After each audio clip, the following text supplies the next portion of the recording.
പന്തീരാങ്കാവ് ഗാർഹിക പീഡന കേസിലെ പെൺകുട്ടി മൊഴി മാറ്റി പറഞ്ഞേക്കുന്നത്, അതായത് സ്വയം പുറത്തുവിട്ടേക്കുന്ന ഒരു വീഡിയോയിലൂടെ താൻ പറഞ്ഞതെല്ലാം കള്ളമാണെന്നും എല്ലാം തൻ്റെ വീട്ടുകാരുടെ പ്രേരണയാൽ പറഞ്ഞതാണ് എന്നും പറഞ്ഞുകൊണ്ടൊരു വീഡിയോ പുറത്തുവിട്ടിരുന്നു. അതിപ്പോൾ എല്ലാവരും തന്നെ കണ്ടിട്ടുണ്ടാവും. നിങ്ങളുടെ ആവശ്യത്തിനും ഇഷ്ടത്തിനും അനുസരിച്ച് ഓരോന്നും ഓരോ തവണയും മാറ്റി മാറ്റി പറയുമ്പോൾ നിങ്ങൾ മനസ്സിലാക്കാണ്ട് പോകുന്നൊരു കാര്യമുണ്ട്. അല്ലെങ്കിൽ മനസ്സിലായിട്ടും മനസ്സിലാകുന്നില്ല എന്നുള്ള രീതിയിൽ പറഞ്ഞുകൊണ്ടിരിക്കുന്ന ഒരു കാര്യങ്ങൾ ഇത് നിങ്ങളെ മാത്രം ബാധിക്കുന്ന കാര്യമല്ല. നിങ്ങളിങ്ങനെ ഓരോ തവണയും മാറ്റി പറയുമ്പോൾ നാളെ ഇങ്ങനെയുള്ള ഇഷ്യൂ റിയലായിട്ട് ഫേസ് ചെയ്യുന്ന പെൺകുട്ടികളുണ്ട്. അവരായിരിക്കും ഇതിൻ്റെ പരിണിതഫലം അനുഭവിക്കേണ്ടി വരുന്നത്.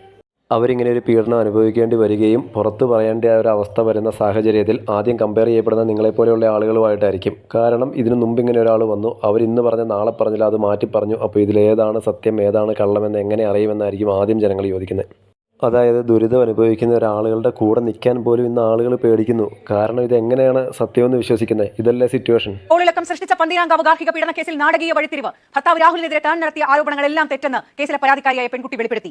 വീട്ടുകാരുടെ പ്രേരണയെ തുടർന്നാണ് സ്ത്രീധന പീഡനം അടക്കമുള്ള ആരോപണങ്ങൾ ഉന്നയിച്ചതെന്നും പെൺകുട്ടി പുറത്തിറക്കിയ വീഡിയോ സന്ദേശത്തിൽ പറയുന്നു. എന്നാൽ പിന്നെ ഒന്നും മനസ്സിലാകാത്ത ഒന്ന് രണ്ട് കാര്യങ്ങളുണ്ട്. ഇങ്ങനെ ഒരു സംഭവം ഉണ്ടായിട്ടില്ല എന്ന് നിങ്ങൾ പറയുമ്പം, അപ്പോൾ നിങ്ങളുടെ ശരീരത്തിലുണ്ടായിരിക്കുന്ന പാടുകളും മുറിവുകളും ഒക്കെ അന്ന് ഇങ്ങനെ ഒരു വാർത്തയെ കണ്ടതാണ്. ഇങ്ങനെ ഒരു മുറിവുകളൊക്കെ ഉണ്ടായിട്ടുണ്ടെങ്കിൽ അത് എവിടെ നിന്ന് വന്നതാണ്? അതുമാത്രമല്ല, നിങ്ങളുടെ ശരീരത്തിലുണ്ടായിരുന്ന ഈ പാടുകളും മുറിവുകളും കണ്ട് നിങ്ങളുടെ വാക്കുകളും വിശ്വസിച്ചാണ് നിങ്ങളുടെ മാതാപിതാക്കൾ നിങ്ങളെ തിരിച്ച് വീട്ടിലേക്ക് കൂട്ടിക്കൊണ്ട് വന്നത് എങ്കിൽ അവരുടെ അവസ്ഥ ഇപ്പോൾ എന്തായിരിക്കും? ഇന്ന് കേരളത്തിൽ ഒരുപാട് അച്ഛനമ്മമാർ തെറി കേട്ടുകൊണ്ടിരിക്കുന്ന ഒരു കാര്യമുണ്ട്. എന്തിനാണെന്നറിയാമോ? ഹസ്ബൻഡിൻ്റെ വീട്ടിൽ പെൺകുട്ടികൾ ഇങ്ങനെ, അതായത് ഗാർഹിക പീഡനത്തിന് ഇരയാകുന്നുണ്ട് എന്നറിഞ്ഞിട്ടും അവിടെ പിന്നെയും നിർത്തിയതിന്.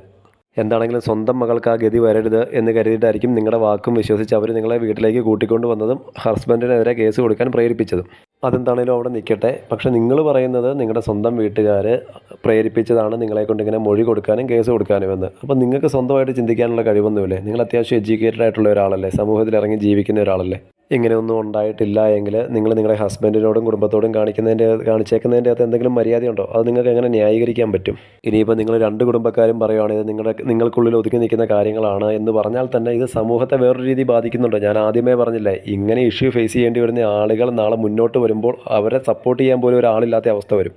നമ്മളെങ്ങനെ വിശ്വസിക്കും ഇതിലേതാണ് സത്യം ഏതാണ് കള്ളമെന്ന്? നമ്മുടെ കൺമുന്നിൽ കാണുന്നതെല്ലാം ഇങ്ങനെയുള്ള കാര്യങ്ങളാണെങ്കിൽ ആരെ സപ്പോർട്ട് ചെയ്യും? ഇതിലേതാണെന്ന് സത്യമെന്ന് വിശ്വസിച്ച് സപ്പോർട്ട് ചെയ്യും? അതായത് നിങ്ങൾ കാണിച്ചേക്കുന്നത് വളരെ മോശമായിട്ടുള്ള ഒരു കാര്യമാണ്. നിങ്ങളെ ചുറ്റിപ്പറ്റി നിൽക്കുന്ന ആളുകളോട് മാത്രമല്ല, ഒരു സമൂഹത്തോട് കാണിച്ചേക്കുന്ന വലിയ വൃത്തികേടായിപ്പോയി ഇത്.